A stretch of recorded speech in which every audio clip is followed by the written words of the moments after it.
የኢትዮጵያ የፋሽን ኢንዱስትሪ አሁን ላይ በስፋት እየተስፋፋ ይገኛል። ከዘመናዊ ልብስ አንስቶ የተለያዩ የባህላዊ ልብስ ስራዎችን እየሰሩልን ይገኛሉ የተለያዩ ወጣቶች።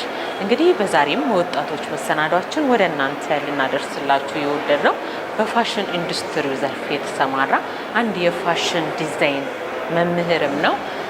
እንዲሁም ደግሞ የተለያዩ ስራዎችን ይሰራል። ይሄ ልጅ ማን ነው? ምን ስራዎችን ይሰራልናል? ወደፊት ከሱ ምን እንጠብቃለን የሚለው ከሱ ጋር ቆይታ አድርገን ወደ እናንተ የምናደርስላችሁ ነው የሚሆነው። እስከ ፕሮግራማችን ፍጻሜ ድረስ ቆይታችሁ ከኛ ጋር ነው። መልካም ጊዜ ይሆንላችሁ።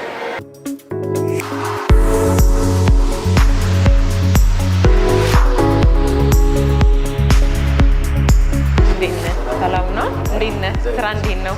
ሁሉ ሰላም አለን።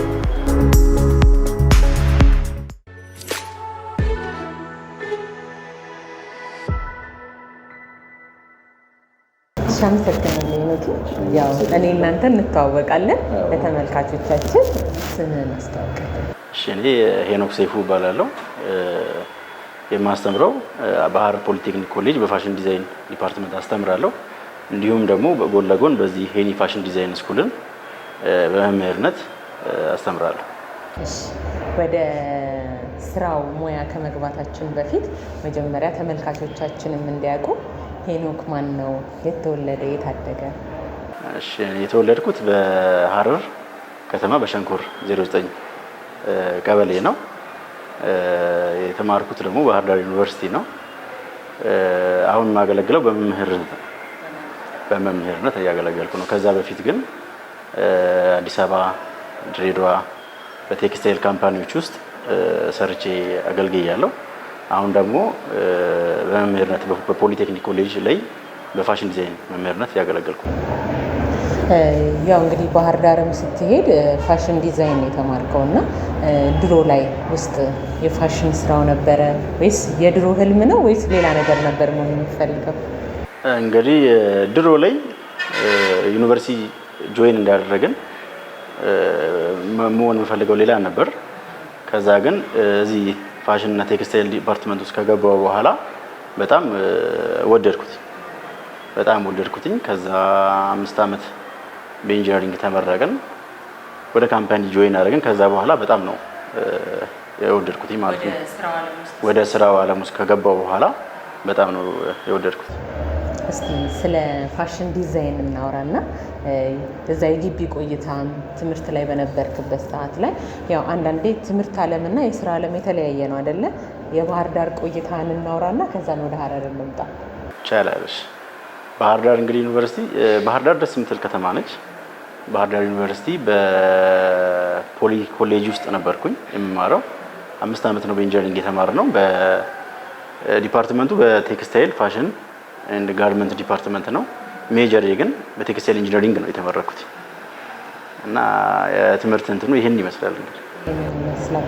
እሺ፣ ወደ ስራው እንግባና አሁን በፋሽን ዲዛይን ሐረር ፖሊቴክኒክ ኮሌጅ ታስተምራለህ። ጎን ለጎንም ደግሞ የራስን ትምህርት ቤት ከፍተህ የተለያዩ ስራዎችን ትሰራለህ። ይሄ እንግዲህ የሚያሳየው አንድ ወጣት ከአንድ ወጣት የሚጠበቀውን ነገር ነው እያደረግክ ያለው። ባለህ ጊዜ ላይ ብዙ ስራዎችን ትሰራለህ። እስቲ ወደ ስራው ዓለም እንግባ። የዲዛይን ሙያ ምን ይመስላል? ስራው እንዴት ነው? እንግዲህ ፋሽን ዲዛይን በጣም ደስ የሚል ሙያ ነው፣ ዘርፍ ነው። ግን በጣም ደግሞ ከተጠጉት በደንብ ከቀረብሽው በጣም የሚገባ አንዳንድ ሰው አሁን በጣም ኮምፕሌክስ አድርጎ ነው የሚያስበው። እንደዛም አይደለም።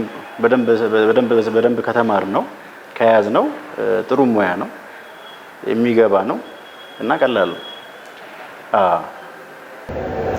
አቀባበሉስ እንዴት ይመስላል? ያው አስተማሪ ስትሆን ያው ብዙ ነገር ይጠበቅብሃል አይደል? ያው አንተ የምታውቀውን ነገር ለተማሪዎች ለማሳወቅ የትምህርት ማለት ተማሪዎች አቀባበላቸው ተማሪዎች ያንን ነገር እንዲያውቁት ምን አይነት ጥረት ታደርጋለህ? እኔ እንግዲህ በኮሌጅ ውስጥም አለ እናስተምራለን። ብዙ ሞጁሎች አሉን፣ ካሪኩለም እንትኖች አሉን።